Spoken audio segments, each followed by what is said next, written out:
Well, good afternoon. We're here at Port Manatee. I'm joined by Kevin Guthrie, Jared Perdue from Department of Transportation, Major General John Haas, Florida National Guard. We've got Representatives Robinson and Buchanan. We got Senator Jimmy Boyd here. And then we got a lot of commissioners, Ballard, Van Ostenbridge, Ron, Turner, Bearden, and Cruz. I want to thank them for what they're doing. So as of 12 o'clock, since the storm hit Florida, Hurricane Milton, there have been over 3.8 million accounts restored for power. So right now, about 97% of the state is electrified and operational. There's about 369,000 that are still outstanding. We obviously had a lot of linemen staged, and if you think about it, today, standing here right now, we're less than 96 hours from when the storm fully left the state of Florida. And I know those guys got in and started working as soon as it was possible. I know Manatee and Sarasota's down. I think both are probably 90% restored, and FPL thinks by tomorrow you're going to have pretty much everybody. So that's very rapid, and we appreciate what they've done to be able to do it. And the co-ops are 100% complete with their restoration. So that's really, really good. A lot of times you do these, you have the big utilities, private companies do it first, and then the co-ops will lag a little bit, or at least that's maybe been in the past, but they knocked out a lot of restorations very rapidly. So good job on that. We still have Pinellas has about 17% that are out, and then Hillsboro's a little bit more than that. But I think both of the companies, TECO and Duke, have a pretty aggressive timeline for completion in those areas as well. So thanks for everybody who came and pre-staged. Obviously, you still have the remaining 3% of the state, and I know they're working hard to do it. But to have two hurricanes hit like this and have to do the restoration was not easy, and those guys have done a great job. We also, being here at Port Manatee, I'm going to have an announcement here with what we're going to do to be able to help things. But from the various ports, so since reopening fuel deliveries following the storm, 2,500 trucks have deployed from Port Tampa Bay to bring fuel to the region. They've unloaded a total of 5 million gallons of fuel from Port Tampa. That's 2 million more than they would usually do over a similar period of time. And then here in Manatee, and we'll say a little bit more about this because they weren't supposed to do anything by now, over 300,000 gallons and 60,000 gallons of diesel have been deployed, and they're doing more as we speak. Port Canaveral, because you had power outages and also damage at some of the West Coast ports, Port Canaveral over the East Coast, on our East Coast has surged fuel, including to this region. So they've done 12 million gallons of fuel since the storm, and that is double their normal output. So that is something that is making a difference, and you continue to see more and more gas stations as they get power, also get the fuel. It's not 100%, but they're making good progress. Now, we have recognized that we want to get this fuel in as quickly as possible. It's obviously not the state that runs where gas goes. This is all private industry, but we have been able to help escort fuel with Florida Highway Patrol, as well as some of our local law enforcement, to be able to get it where it needs to go as soon as possible. So we've done over 100 tankers have been escorted just by Florida Highway Patrol since Milton made landfall. So I want to thank everybody for doing that. And that's great, and that's good progress. Those guys are doing it, and we'll say some stuff about what we're going to do here. We also understand that we needed to make sure that we were doing our part to surge fuel where we could, and so we have done that in a variety of ways. But one of the ways we've done that is we've actually opened up our own fuel sites over the weekend. So today we have fuel for the public. They're not even charging you, free gas. Imagine that. Helps to have a budget surplus.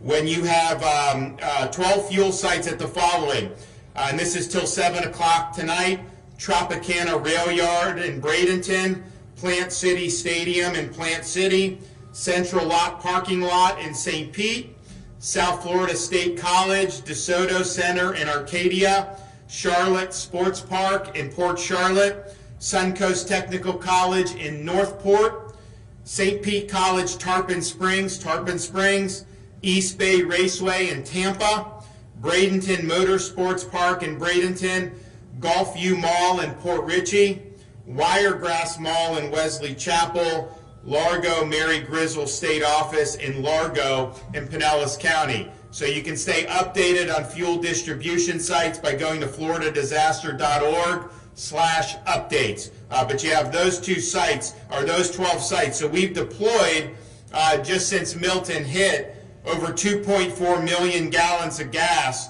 from our reserve. So that, all the stuff coming into the ports, Canaveral surging, Tampa surging, now Manatee getting back up and running, at least in a limited capacity, that is all just private sector how it normally does. The 2.4 million is fuel that we stockpiled in advance of the storm and then have been able to do and bring it in. Now some of that that we've done, where we had fuel centers when the storm was coming for first responder vehicles, so we wouldn't have any interruption in that. We have set up these fuel sites, and then we've also delivered gas directly to some service stations when that was something that could be helpful or appropriate. So even though we've gone through 2.4 million gallons, we've got over 1 million gallons between gas and diesel that are still on hand. We went through a lot this weekend with our fuel sites, but that's good. That's what it's for. If you have long lines at the service station, not every gas station has it. This is a relief valve where people can get their tank topped off, and so we're happy to do that. And in the entire fight, we have 500 tankers and 360 bobtail trucks that are helping to distribute with the fuel. So that's something that's good. That's something that we're happy to do, but we want to just make it so that the ports and everything are doing what they normally do and get it back to normal. And it is resolving. I'd say the demand is still higher because when people see a station open, they're all fleeing to the stations, and you get longer lines because people feel like that may be their only shot.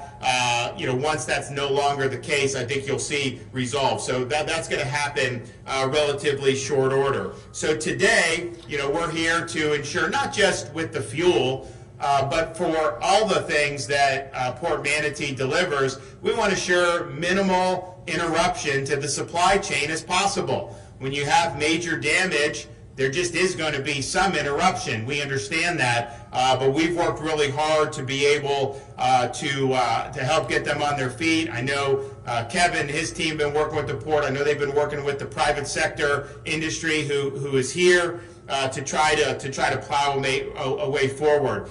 This port is the primary deep water seaport in Southwest Florida. It handles 400 million gallons of transportation fuel, fruits, vegetables, appliances, construction materials, and wood for distribution across Southwest Florida, but also the greater Southeast. In 2023, Seaport Manatee supported 42,000 U.S. jobs, generated $275 million in state and local revenue, and contributed $7.3 billion in economic value to the economy. And then we had, remember last month, we had this potential strike that was going to drag on, and that would definitely have interrupted our hurricane relief for Hurricane Helene, and then it would have ended up affecting Milton. And Seaport Manatee was willing to step up, support our supply chains as other ports across the state were stopping. And so fortunately, we didn't really have to do much because they resumed work. But that could have been something that would have been really needed to do. So following Hurricane Milton, initial damage assessments indicate potential losses of over $200 million here at Seaport Manatee. Now, a lot of those losses are insured, but some components are not. Damage to the port includes a loss of 10 out of 13 on-site warehouses, 3 of the 10 port-owned docking facilities, as well as damages to their offices. The uninsured losses of the port include repairs needed for 3 damaged berths, new dredging required in state waters, repairs necessary for port security and access systems, and significant damage to the port container yard. Now, our seaports are working to mitigate impacts for any interruption in any of the other ports, and as you saw with Port Canaveral surging fuel, they'll likely continue to do that. But ultimately, we want everybody back full throttle as soon as possible. So, to minimize impacts to Floridians and to ensure Seaport Manatee gets back to full and efficient operations as quickly as possible, I'm today announcing that the state of Florida will provide $9.5 million to jumpstart the recovery and help repair the impacted infrastructure. This investment will include $5.5 million for emergency berth repairs and dredging in state waters, $3.5 million for immediate security needs and access control, and $500,000 to support planning activities for fortifying port infrastructure. The state will also support the port's rebuild in the following ways: by providing subject matter experts and skilled workers from FDOT, by directing the Florida Department of Environmental Protection to expedite permits for the immediate rebuild of port infrastructure, and by managing support from the Florida Division of Emergency Management and navigating the FEMA award process, and by providing personnel from the Florida National Guard to reestablish perimeter security and assisting in repairing the port fence. For every state dollar invested in seaport infrastructure, the expected return on investment for the state is $7. But even beyond that, we want to make sure that our supply chain is strong and that we get the port back to where it needs to be as soon as possible. So we're happy to be able to do this award, and I think it'll make a big difference. And I know there's a lot of other stuff that's going to be going on outside just what the state is doing. Finally, I'll just say, if you need help as an individual Floridian, the best way to do that is our Hope line, 1-833-GET-HOPE, 1-833-GET-HOPE. We've already helped over 5,000 individuals since Milton made landfall, and we've got a lot of organizations that are ready to go and help people when they're in need. And if you include the Hope bus, we've helped over 10,000 individuals with those deployments of the Hope Florida buses. So Hope buses today are located in Hillsborough at Mission Hill Church in Temple Terrace, Pinellas and Tangerine Plaza in St. Pete, and another one in Pinellas and Largo at Botanical Gardens on Almerton Road. So thank you for doing that. We also have Hope Florida teams in Zephyr Hills, Ellington, and St. Pete to support impacted communities. So I appreciate everybody for what they're doing. Those who have asked, how can I help? Well, one way you can help is the Florida Disaster Fund. So if you want to make a tax-deductible contribution, you can go to floridadisasterfund.org. This will be for both Helene and Milton relief needs, and for victims of either of those storms, or both in some cases. So far, there's been $12.2 million raised in support of both efforts. And I want to personally thank Lennar Corporation from down in South Florida, who has donated $5 million to the Florida Disaster Fund. So we appreciate that, and I know there's a lot more that are going to be ponying up to be able to help Floridians in need. So we're going to hear from some other folks, starting with Kevin Guthrie. But before we do that, I think I actually have a check, and we will go ahead and present. So you want to come up here from the port? I can't accept the check and shake a hand at the same time. I'll stand on this side. Hide the arm.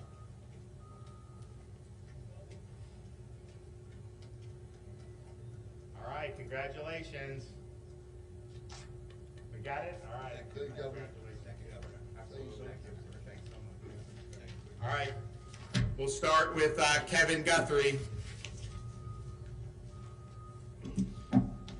Hello everyone, I'm proud of the quick, efficient work that has been done under the Governor's leadership and for the partnership between our agencies as we continue to collaborate to support our residents and our businesses and our industries in their need of time, or in their time of need. Today, we are proud to announce, under the leadership of Governor DeSantis, the $3.5 million for immediate security needs and access control of Seaport Manatee.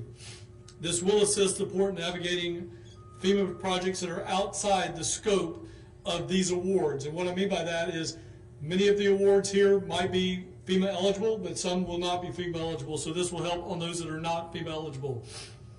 As the governor has already said, for every dollar the state invests, the state receives a $7 return on investment. I've also have been directed by the governor to help remove as much red tape and bureaucracy as possible, so I'm going to designate my Deputy Executive Director, Stephanie Haupt, as your single point of contact in expediting any issues here at the port. The state continues our efforts to provide necessary resources to communities who suffer damages due to impacts from Hurricane Milton. We currently have 9 public fuel depots and over 20 points of distribution where residents can pick up water, shelf-stable meals, and other supplies. And I need to correct that. It's actually 12 public fuel depots. There are multi-agency resource centers beginning to open in different areas to provide resources and information to disaster survivors. This is on top of the disaster recovery centers that FEMA will open. For information on all of these resources, the best place to go is floridadisaster.org/updates for those locations. As we see rivers continue to rise in some areas, please stay out of standing water, as it can pose a significant health risk and contain harmful bacteria, displace wildlife, and can be deeper than what you may think. Assistance is available to residents who receive damages from Milton. Residents can start to apply for FEMA disaster assistance at disasterassistance.gov, downloading the FEMA app, or calling 1-800-621-FEMA, or that's 1-800-621-3362. Please make sure that if you are applying for Milton, you keep this application separate from applying for Helene or Debbie. Again, I think it's very, very important for residents to know, we cannot say this enough, if you're in your Helene recovery with FEMA, talk only about Helene. When you're in Debbie, only talk about Debbie. When you're in Milton, only talk about Milton. If you reference one or the other in the same application, it will most likely get kicked out and sent for what's referred to as an RFI, or request for information, and it will only delay you getting money. So again, keep them separate, talk about them as individual storms, not as holistic storms. If you have received some significant flood damage, ensure that your electricity is off and that you're wearing appropriate safety gear while you're doing that repair around your home. More information on mucking and gutting is available at Florida's Hurricane Guide section in floridadisaster.org/guide. Some safety recovery tips. Please remember that all of these recovery fatalities are 100% preventable. So please make sure that you exercise generator safety, that you use safety gear when you're doing debris cleanup. And then again, if you have no business doing any of the cleanup because of your age or some type of disability, please call us. We will send a volunteer organization to you to help you out. It can be done through it can be done through Hope Florida. It can be done by calling 1-833-GET-HOPE. It can also be done by calling Crisis Cleanup at 844-965-1386. Remember, volunteer organizations are free. They will not charge you. If anybody is out there trying to charge you and says they need cash up front, tell them to beat feet. Get out of there. They are not doing anything that's going to help you. They're going to try to take advantage of you. Before you hire anyone, you also can check that person's contractor license at myfloridalicense.com. Again, the State Assistance Information Line is open up 24 hours a day. That's 1-800-342-3557. That's 1-800-342-3557. There are English, Spanish, and Haitian Creole speakers available for you. Now, I know I've given out a lot of links and a lot of information today, but again, I'll recap the biggest things that you need to know. floridadisaster.org/updates. They can go and get all of the information. The best way to get it, and for the up-to-the-minute information, is to follow us at FLSERT on Facebook, on Instagram and X, and then at FDEM on Facebook. Again, thank you, Governor, for your continued leadership, and for the agency heads that are here, again, thank you for your collaboration and support as well. Okay, Governor. Thank you, Governor, and good afternoon. Really proud of what we've been able to accomplish thus far. FDOT has been working around the clock since before Hurricane Milton made landfall to get our communities recovered and back to normal. Really appreciate the governor's leadership and the partnership with the Division of Emergency Management, the Florida National Guard, and all the other state agencies that have marshaled every available resource to get people back to normal. We at FDOT have been working diligently to restore all of the transportation infrastructure within our communities. Our bridge inspectors have completed inspections on over 2,400 local and state bridges since Milton made landfall. 97% of our traffic signals are back operational. We still have a few left that we need to work on that sustained pretty significant damage, but we've deployed over 500 generators to supply power to traffic signals so that people can move around while power is being restored. Within 24 hours of landfall, our cut and toss crews cleared 100% of state roads, totaling over 12,000 miles. Now we are transitioning our efforts, our focus, and our energy to debris removal. And again, the governor has shown really strong leadership here in making sure we're bringing the resources to the table to get the debris removed. Picking up debris after a storm is a big part of getting our communities back to normal. We at FDOT are very committed to that. Also yesterday, the governor announced he was marshaling 2,800 personnel across FDOT, the Florida National Guard, the Florida State Guard, to an urban search and rescue to come in and remove debris, have a 24/7 operation so that we can optimize and capitalize off of the 90-day 100% reimbursement window. This is a team effort with our counties and local governments and municipalities. I'm calling on all of you, please mobilize, activate your contractors and debris vendors. This is your opportunity to do it. Counties and local governments are responsible for debris on local roads. Because of the governor's leadership and thanks to Kevin Guthrie, you have 90 days of 100% reimbursement. Let's get it going. And also really appreciate DEM rolling out the new tool to collect data based on debris removal and update that in a portal so that we can see transparency and see the progress on the debris that's being picked up. We've been in very close coordination with our airports and seaports. Sarasota Bradenton International Airport did sustain a lot of damage. In speaking with their CEO earlier today, they do plan to reopen their main terminal building on Wednesday. They've been moving fast and furious to make repairs to their main terminal building. In terms of seaports, you heard from the governor, both Port Tampa Bay and Seaport Manatee have been moving fuel. They've moved thousands of trucks. It's really good to see how fast they recovered and got that fuel moving again. But as you heard here at Seaport Manatee specifically, they sustained an estimated $200 million plus in damage from Hurricane Milton. It's something very difficult to recover from. Our seaports are absolutely vital to our communities, not only moving fuel into our communities, but also with construction materials to help them recover, and also perishables and vegetables and the things you get in the grocery store. So it's absolutely paramount that we get our seaports back up and running as quickly as possible, which is why I'm really thankful for the governor's leadership. We're here today to announce $9.5 million to do just that. FDOT is going to be contributing $5.5 million for emergency dredging in state waters and also for emergency berth repairs so we can get this seaport back up and running. Also, under the governor's direction, we're going to be bringing our project management, our technical expertise, our project delivery expertise to help it be seamless and make it move as quickly as possible to get this seaport back to normal operations. Remember, if you're traveling, if you need information, you're going back and forth into the damaged area, FL511.com is the place to get most up-to-date traffic information. We're updating that site live through our traffic management centers. It is the most accurate, the most up-to-date information, FL511.com. Again, Governor, thank you for your leadership. Good afternoon, and I really appreciate you all being here, and particularly to the governor and the state of Florida and my Port Authority, for their support in rebuilding the sport bigger and better in the coming years. And that's not a choice, that's a mandate. It's a mandate because of the growing population of Florida and our region in particular. Those supplies, fuel and food, need to come through here. They need to come through Florida ports.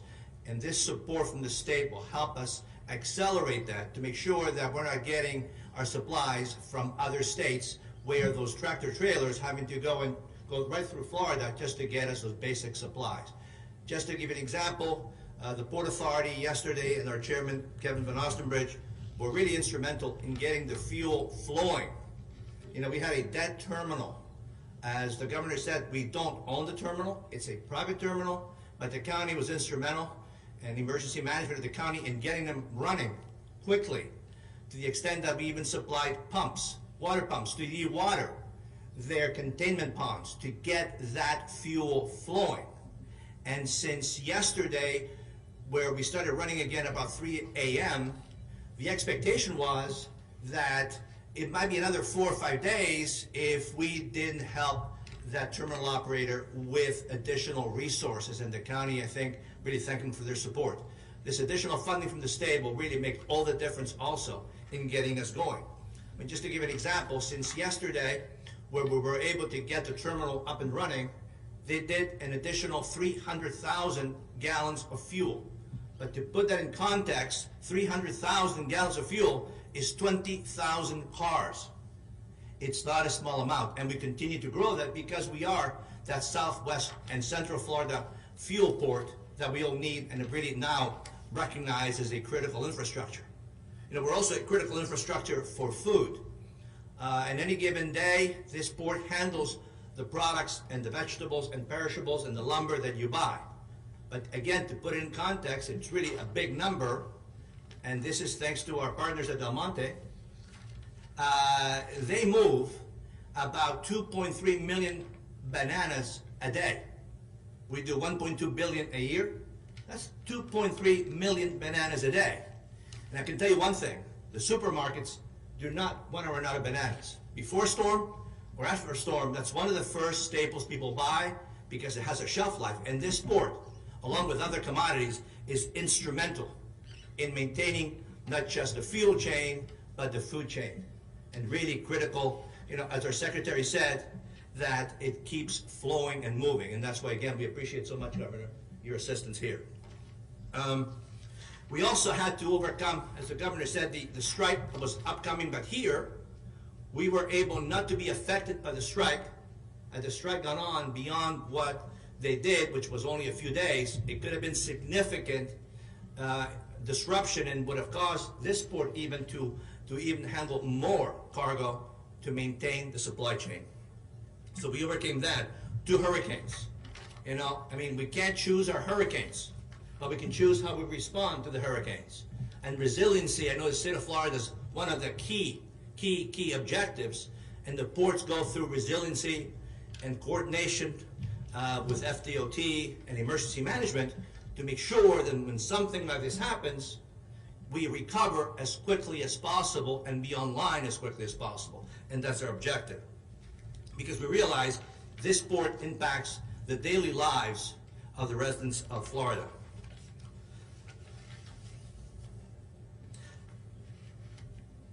You know, again, the port is operating almost normal. The fuel is flowing.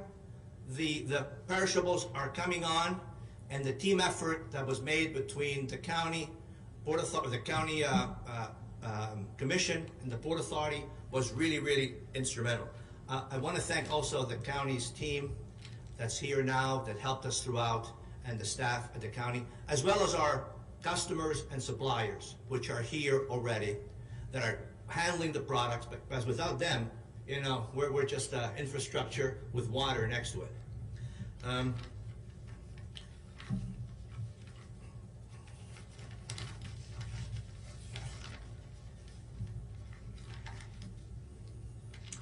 I believe with this support from the government and the state of Florida, we'll be able to resume full operations shortly. We have some contingency plans. But again, we're only as good as the support of the leaders that have us. I would like for a few seconds to call up our chairman, Kevin Van Ostenbridge, to say a few words of what he personally did with the fuel to get it going again.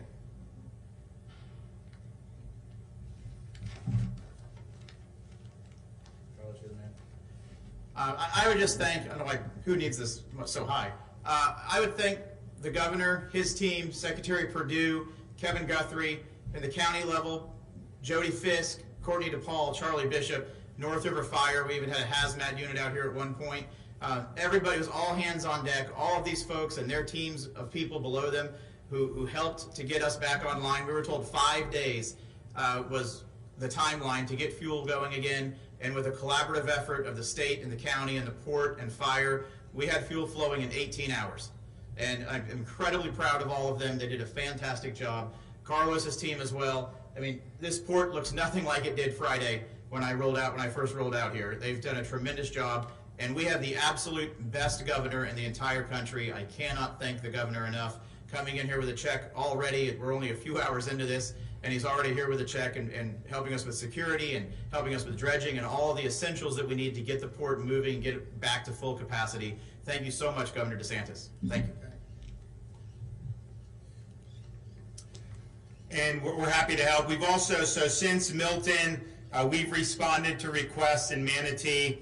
We've done 25 truckloads of water, 21 truckloads of MREs, 12 truckloads of tarps, a forklift for debris, food trailer, 52 generators, 30 additional Starlinks, 4 truckloads of ice, 100 plus crates for pet-friendly shelters, 14 ambulance strike teams for Manatee Memorial, 13 ambulance strike teams for HCA Blake Medical Center in Bradenton, and 2 medic helicopters. We also have points of distribution sites that are operating around the affected areas. The ones here in Manatee County are as follows: Pride Park in Bradenton, Parish United Methodist, Blackstone Park in Palmetto, Tom Bennett Park in Bradenton, Duet Fire, 35800 Florida 62, GT Bray Park in Bradenton, Ridgewood Plaza in Ellington, and King Fish Boat Ramp in Holmes Beach. So we're happy to work those pods. Obviously, as electricity has come back, I saw seemed like most of the stores when we were driving up here were on. You know, as you start to have all that stuff available, there'll be less need for pods, but we're happy to provide those pods in the intervening period, and we want everybody to get back up on their feet. But this will be good for the port. What we've done today, $9.5 million, we're happy to do that.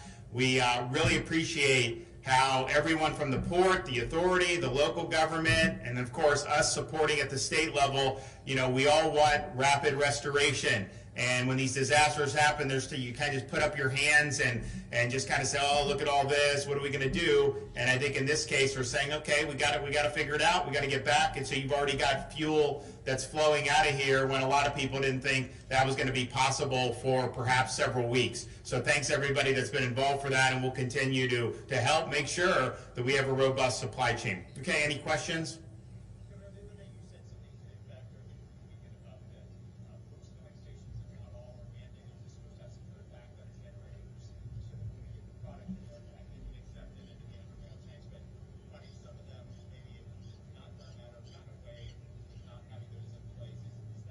So I think the issue is that law was, I think, written, I think about 2017, 2018.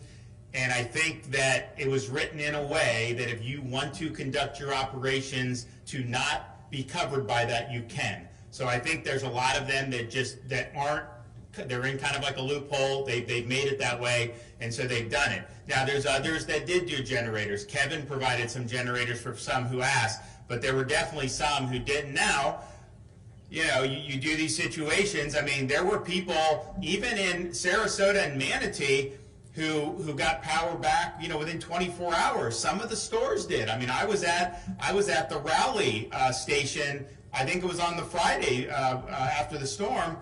We were at Raleigh. Wawa was not, but Raleigh was. Now I think all the Wawas are open. So I don't think it was that they were violating it. I think probably they were nestled into a loophole on that, and that was just kind of the way that the law was written. We're going to look at that. And that was before I was governor. We'll look at that and see kind of, you know, if anything needs to be addressed. But my sense is I think some of these stations, they reckon because we pre-stage all these linemen, they're probably not going to be out for 2-3 weeks like maybe in the past. And so I think they think it's cheaper to maybe just kind of wait, you know, because sometimes 24, 48, even, you know, now we're like I said, less than 96 hours from the storm leaving the state. And you're now down to about 10% out in Manatee, maybe a little bit more than that, and a little less than 10% in Sarasota. And this is kind of like the main places that suffered the most significant direct impacts of the storm. That was going to be my question. But first of all, who else are there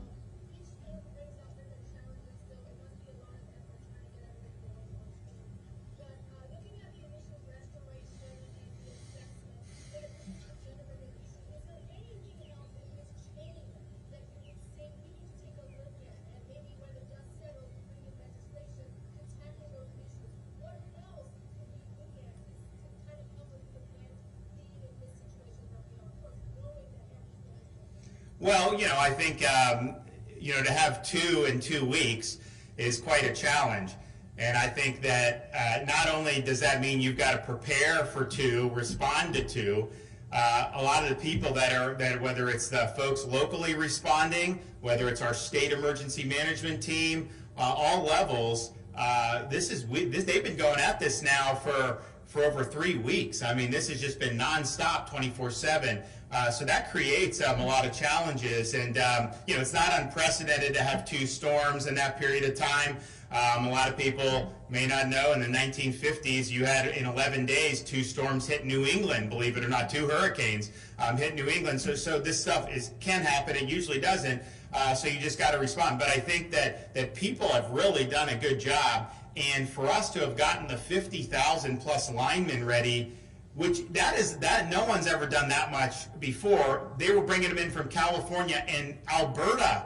I saw these guys, these big Canucks are here helping us out. It was great. And that was hard anyways. But then when you consider there's still a lot of people without power in Georgia and North Carolina because of Hurricane Helene. We don't necessarily, the Helene got restored. They did 2.5 million restorations in rapid speed. But now you're in a situation, to have over 4 million out. So to have those, I think that was really, really good. And so, so you'll look and you'll see. We'll look at the generator issue. My sense is that you have to figure out, okay, how much do you want to be dictating from the state, or how much do you want to just work collaboratively on some of this stuff? And to say we're just going to mandate almost anything, I don't know that that's necessarily the best approach. The fact is, these are private businesses. The fuel supply is a private sector. We are not Venezuela. It's private sector. We came in with millions of gallons of fuel to help supplement and to help people who needed to get gas, and that's why we have these fuel sites set up. But we just have to be careful before we're saying do this or do that. So we'll look at it. We'll see with the generator issue on the fuel. I know that the goal was to have those. We were willing to provide more generators, but I think the issue was, I think a lot of the gas stations were talking to the power companies, and they were within 48 hours was the timeline anyway. So by the time you bring a generator, you have to hook everything up, and that your lights can end up just coming on automatically as well. But yes, we will look at the generator issue.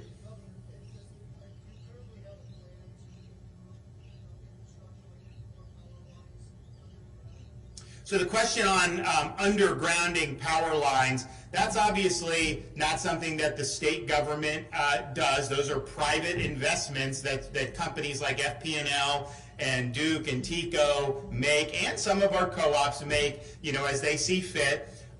It is true on some of these storms, undergrounding lines may have less interruptions. That's not always true, but certainly with wind damage, it could be beneficial. But it's also the case if a company does a big capital project to invest in that, you may see that reflected in your rates going up a little bit. And so not everyone wants to see that. So it's kind of making the decision, do they want to propose that? And then are their customers wanting to pay for it? And I don't know how all the customers are going to feel about it, but that's basically something that is done with these private companies making the decisions about how to do it. I will say this, you take a look at, and we'll get the full report probably in a couple days when we talk to more of these companies, but my sense is if you look at Ian, which was major, and then these two, my sense is that their infrastructure held up pretty doggone good, all things considered. You didn't see the same thing happen in some of these places in North Carolina. And I think it's just because in Florida, there is an emphasis on making our infrastructure resilient, knowing we're going to face challenges, and we can't predict what's going to happen, but we know it will happen at some point. And to do that, so these things are built, the substations are raised. We did tiger dams in some areas. I know we did in St. Pete. I don't think it had any water with that. So you're putting tiger dams around some of the substations. I know we did the hospital in Helene with Manatee, and that worked too. So I think there's a lot of different approaches, but they have done more undergrounding in the last 20 years. That's not necessarily, I don't think the goal for them, and you'd have to ask each individual company, I don't think their goal is to necessarily have all underground, but when appropriate, I think they've done it. But it does cost money to do, and so if they're assuming those costs, most likely they would try to pass that on in the form of higher utility rates. Now, our utility rates are much lower than like a place like California because we don't have the green mandates, and we basically say we want affordable and reliable, and people are allowed to produce whatever energy is appropriate. But having said that, I mean, how much have things gone up over the last 3 or 4 years? You know, people don't want to see that, so I think I think that'll be an issue.